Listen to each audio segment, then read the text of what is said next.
আসসালামু আলাইকুম বন্ধুরা, কেমন আছেন আপনারা? আশা করি আপনারা সকলেই খুব ভালো আছেন। বন্ধুরা, আজ আমি হোমিওপ্যাথিক মেডিসিন অ্যালোসক্রোটিনা সম্বন্ধে আপনাদের সঙ্গে আলোচনা করব, অর্থাৎ অ্যালোস সম্বন্ধে আপনাদের সঙ্গে আলোচনা করব। যদি দেখা যায় যে কোনো রোগী খুব দুর্বল, সেই দুর্বলতার কারণে তার বিভিন্ন রকম সমস্যা হচ্ছে, তাহলে তার জন্য, এবং যদি দেখা যায় তার পেটের সমস্যা আছে, তার পেটের দেখা যাচ্ছে পেটে প্রচণ্ড পরিমাণে আমাশা আছে, আমাশার সমস্যা হচ্ছে, আবার দেখা যাচ্ছে তার কনস্টিপেশনের সমস্যা হচ্ছে, তার লুজ মোশনের সমস্যা হচ্ছে, এই যে সমস্যা, সে খুব শীতকাতুরে পেশেন্ট, ঠান্ডা তার ভালো লাগে, হ্যাঁ, এই রকম ধরনের পেশেন্টের ক্ষেত্রে কিন্তু অ্যালোসক্রোটিনা খুবই কার্যকারী একটি মেডিসিন। এই অ্যালোসক্রোটিনা কি কি পরিস্থিতিতে আমরা প্রয়োগ করতে পারি, অর্থাৎ অ্যালোর কি কি পরিস্থিতিতে কাজ করে বা কোন কোন পরিস্থিতিতে কাজ করে, কি কি লক্ষণে কাজ করে এবং কোন কোন পোটেন্সিতে অ্যালো সবথেকে ভালো কাজ করে, সেই সম্বন্ধে আজ আমি বিস্তারিত আলোচনা করব। তাই আপনাদের কাছে অনুরোধ, অবশ্যই সম্পূর্ণ ভিডিওটি দেখবেন এবং ভালো লাগলে একটি লাইক দেবেন, বন্ধুদের সাথে শেয়ার করবেন। আর যদি কোনো প্রশ্ন থাকে তাহলে অবশ্যই কমেন্ট বক্সে অথবা আমার হোয়াটসঅ্যাপে লিখে জানাবেন। তো আমি ডাক্তার মোশাররফ হোসেন, আমার ইউটিউব চ্যানেলে আপনাদের সকলকে স্বাগত জানাই। চলুন শুরু করি আজকের আলোচনা। বন্ধুরা, আলোচনা শুরু করার আগে আপনাদের কাছে অনুরোধ, অবশ্যই ভিডিওটিতে একটি লাইক দেবেন এবং আপনি যদি আমার চ্যানেলে নতুন হয়ে থাকেন তাহলে অবশ্যই চ্যানেলটা সাবস্ক্রাইব করে পাশে থাকা বেল আইকনটি প্রেস করে দেবেন এই ধরনের হোমিওপ্যাথি বিষয়ের সমস্ত নতুন ভিডিওর নোটিফিকেশন পাওয়ার জন্য। বন্ধুরা, হোমিওপ্যাথিক মেডিসিন অ্যালোসক্রোটিনা, অ্যালোস, যাকে আমরা সবসময় যা বলে থাকি যে অ্যালোস খুবই গুরুত্বপূর্ণ একটি ওষুধ, এবং এই ওষুধের যে কাজ, অর্থাৎ স্পেয়ার অফ অ্যাকশান, কোন জায়গায় এই ওষুধ সবথেকে ভালো কাজ করে। দেখা যায় যে রোগী খুবই দুর্বল, অর্থাৎ বিশেষ করে বয়স্ক মানুষের ক্ষেত্রে এই ওষুধটি খুবই ভালো কাজ করে।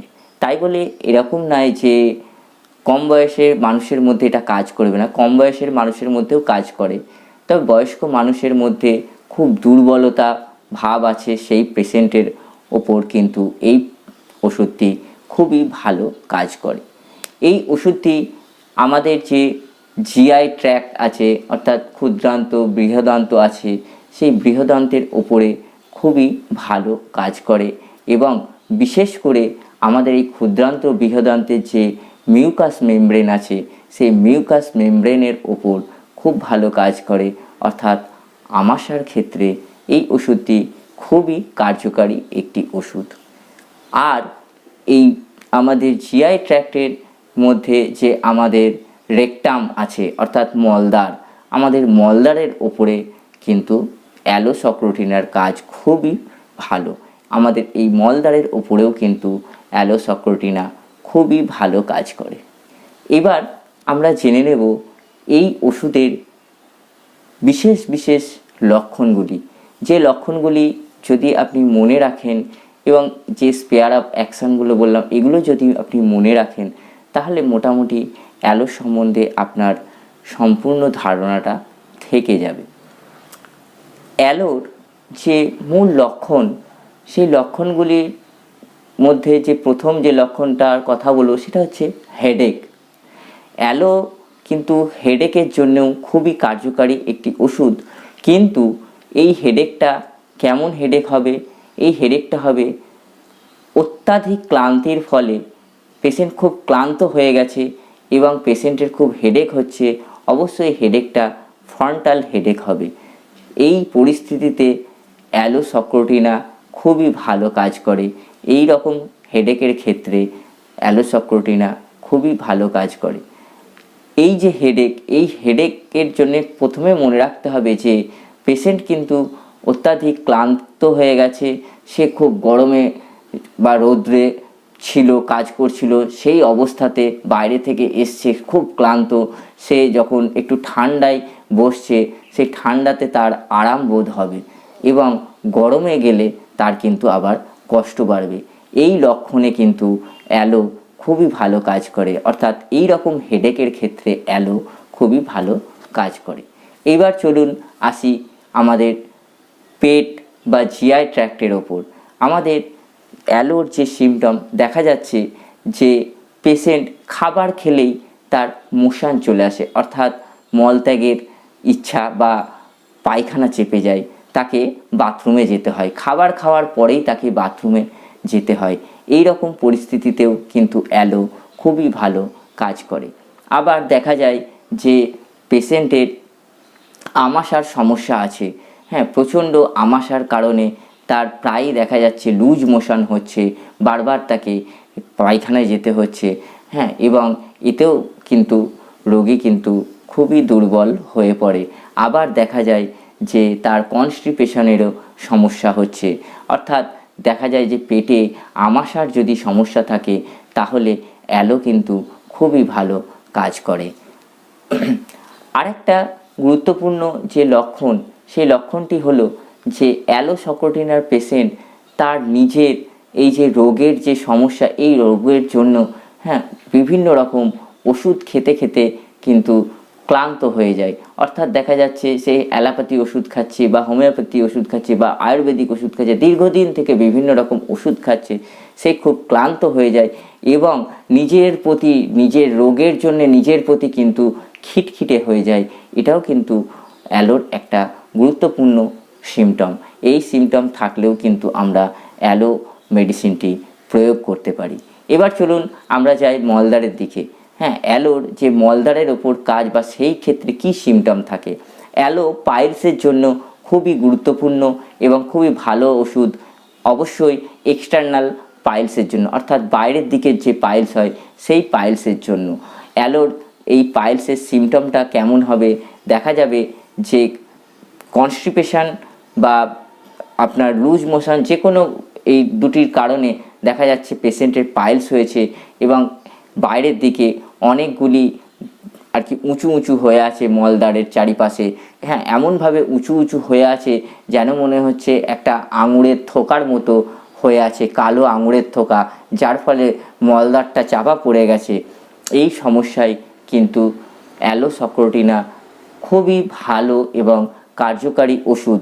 এই রকম লক্ষণ যদি রোগীর থাকে তাহলে অ্যালোসকোটিনা একদম পারফেক্ট মেডিসিন।